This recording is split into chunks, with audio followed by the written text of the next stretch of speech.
Hi, kids. Welcome to week 2, day 2. We're going to read Job 40 through 42. The Lord continued, I am the mighty one. Will the man who argues with me correct me? Let him who brings charges against me answer me. Job replied to the Lord, I'm not worthy. How can I reply to you? I'm putting my hand over my mouth. I'll stop talking. I spoke once, but I really don't have any answer. I spoke twice, but I won't say anything else. Then the Lord spoke to Job out of the storm. He said, Get ready to stand up for yourself. I will ask you some more questions. Then I want you to answer me. Would you dare to claim that I am not being fair? Would you judge me in order to make yourself seem right? Is your arm as powerful as mine is? Can your voice thunder as mine does? Then put on glory and beauty as if they were your clothes. Also put on honor and majesty. Let loose your great anger. Look at those who are proud and bring them low. Look at proud people and make them humble. Crush evil people right where they are. Bury their bodies together in the dust. Cover their faces in the grave.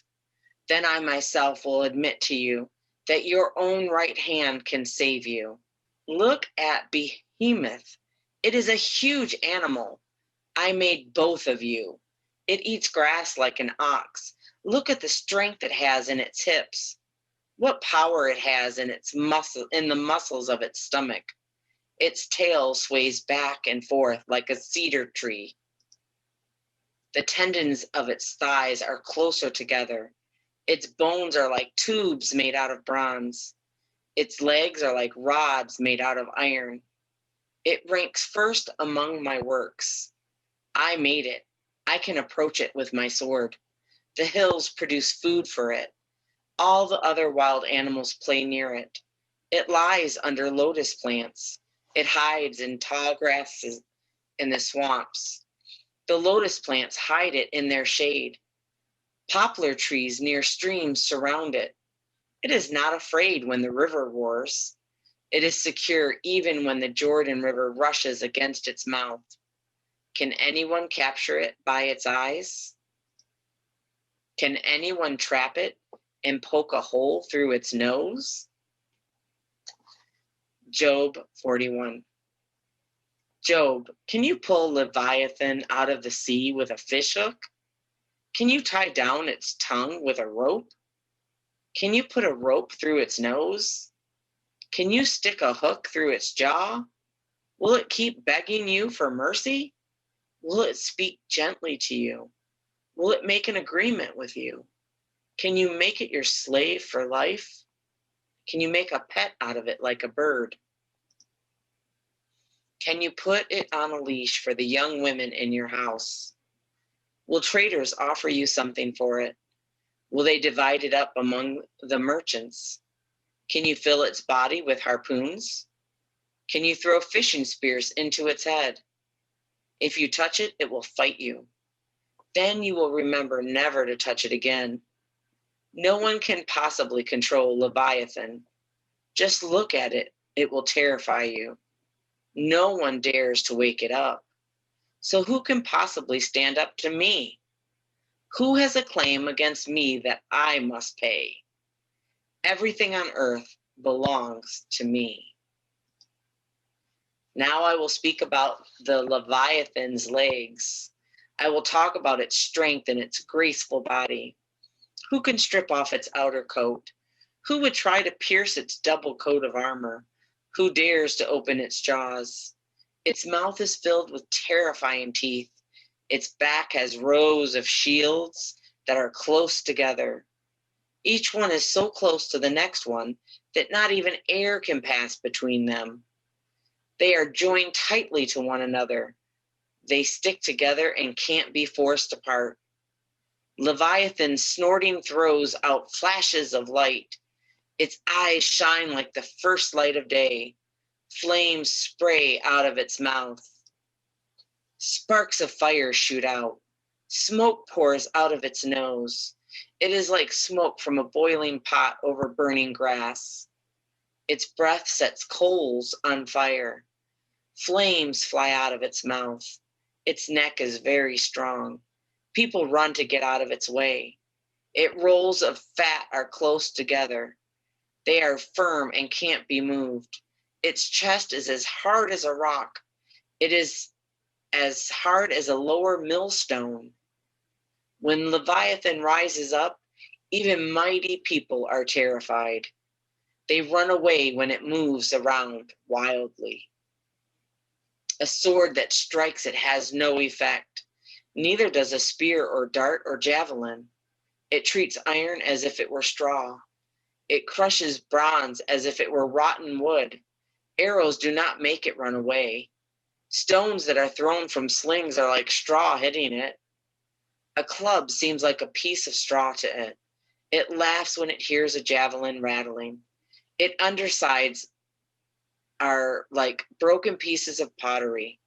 It leaves a trail in the mud like a threshing sled. It makes the ocean churn like a boiling pot. It stirs up the sea like perfume someone is making. It leaves a shiny trail behind it. You would think the ocean had white hair. Nothing on earth is equal to Leviathan. That creature is not afraid of anything. It looks down on proud people. It rules over all those who are proud. Job 42. Job's reply. Job replied to the Lord, I know that you can do anything. No one can keep you from doing what you plan to do. You asked me, who do you think you are to disagree with my plans? You do not know what you are talking about. I spoke about things I didn't completely understand. I talked about things that were too wonderful for me to know. You said, listen now, and I will speak. I will ask you some questions, then I want you to answer me. My ears had heard about you, but now my own eyes have seen you, so I hate myself. I am really sorry for what I said about you. That's why I'm sitting in dust and ashes. After the Lord finished speaking to Job, he spoke to Eliphaz the Temanite. He said, I am angry with you and your two friends. You have not said what is true about me, as my servant Job has. So now get 7 bulls and 7 rams. Go to my servant Job. Then sacrifice a burnt offering for yourselves. My servant Job will pray for you, and I will accept his prayer. I will not punish you for saying the foolish things you said. You have not said what is true about me, as my servant Job has. So Eliphaz the Temanite, Bildad the Shuhite, and Zophar the Naamathite did what the Lord told them to do, and the Lord accepted Job's prayer. After Job had prayed for his friends, the Lord made him successful again. He gave him twice as much as he had done before. All his brothers and sisters and everyone who had known him before came to see him. They ate with him in his house. They showed their concern for him. They comforted him because of all the troubles the Lord had brought on him. Each one gave him a piece of silver and a gold ring. The Lord blessed the last part of Job's life even more than the first part. He gave Job 14,000 sheep and 6,000 camels. He gave him 1,000 pairs of oxen and 1,000 donkeys. Job also had 7 sons and 3 daughters. He named the first daughter Jemima. He named the second Keziah, and he named the third Karen Hapuk. Job's daughters were more beautiful than any other women in the whole land. Their father gave them a share of property along with their brothers. After all of that happened, Job lived for 140 years. He saw his children, his grandchildren, and his great-grandchildren. And so Job died. He had lived for a very long time. Okay, so now we're going to read our highlight. Job 42, 1 through 3 and 10.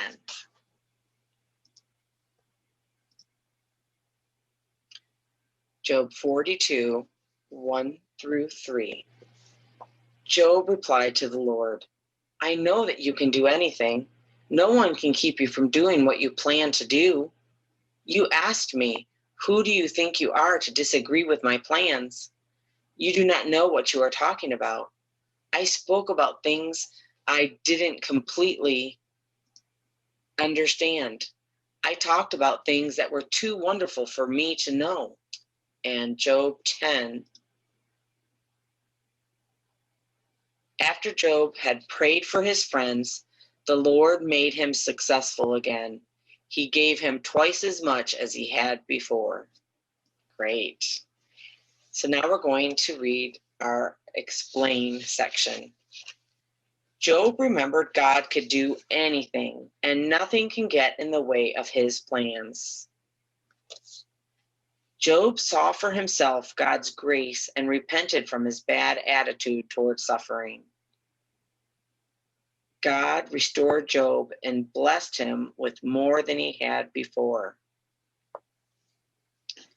Have you ever felt like you were suffering and no one understood? Job felt that way too. But after God finished talking, Job remembered God could do anything, and nothing can get in the way of his plans. Job understood God had been in control the whole time. So that's an important thing for us to remember, is that no matter what, God is in control. He controls everything. He made everything. He controls it all. And nothing can get in the way of his plans. For the apply section, there is a little puzzle for you to figure out. I'm not going to say I'm going to help you with this because I have no idea. So you're going to have to ask your family. All right. Now for the respond section. Pray. So bow your heads. God, thank you for being in control even when we suffer. Help me to remember that you are in charge and nothing can get in the way of your plans. I love you. In Jesus' holy name, amen. All right. Now for our memory verse. Hebrews 11:8. Abraham had faith, so he obeyed God. God called him to go to a place he would later receive as his own. So he went. He did it even though he didn't know where he was going. Let's do it again. Hebrews 11:8. Abraham had faith, so he obeyed God. God called him to go to a place he would later receive as his own. So he went. He did it even though he didn't know where he was going. Hebrews 11:8. Abraham had faith, so he obeyed God. God called him to go to a place he would later receive as his own. So he went. He did it even though he didn't know where he was going. Great job, everybody. We'll see you tomorrow.